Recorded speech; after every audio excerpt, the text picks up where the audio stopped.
இந்த அனுதின தியானத்திற்கான தலைப்பு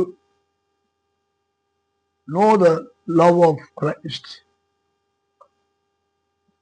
Know the love of Christ.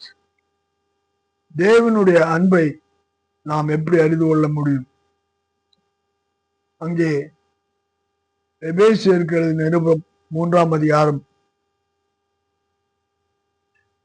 19ஆம் வசனம் சொல்லி, அறிவிக்கட்டாத அந்த அன்பை அறிந்து கொள்ள வல்லவர்களாகவும் தேவனுடைய சகல பரிபூரணத்தினால் நிரப்பப்படவும் அவர் தமது மகிமையுடைய ஐஸ்வர்யத்தின்படியே உங்களுக்கு அனுக்கிரகம் பண்ண வேண்டும் என்று வேண்டிக் கொள்கிறேன் என்று சொல்லி பவுல் எபேசியருக்கு எழுதுகிறார்.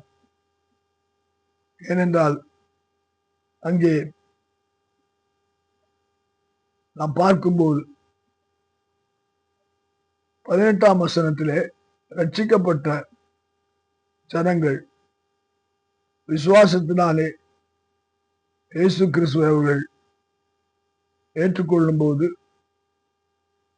அவர்கள் தேவனுடைய அன்பிலே வேரூன்றி இருக்கிறார்கள் என்று சொல்லி 17ஆம் வசனம் சொல்வது மட்டுமல்ல, 18ஆம் வசனம் சகல பரிசுத்தவான்களோடும் கூட கிறிஸ்துவனுடைய அன்பின் அகலமும் நீளமும் ஆழமும் உயரமும் இன்னதென்று உணர்ந்து நாம் அந்த ரட்சிப்பின்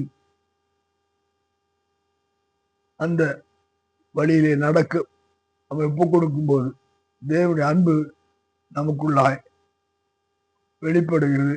அதனுடைய அன்பின் அகலம் ஆழம் நீளம் உயரம் என்ன என்பதை உணர்ந்து கொள்ள முடியும். கர்த்தர் ரட்சிப்பின் அனுபவத்துக்குள்ளாய் நம்மை வழி நடத்துகிறார். ஆமென்.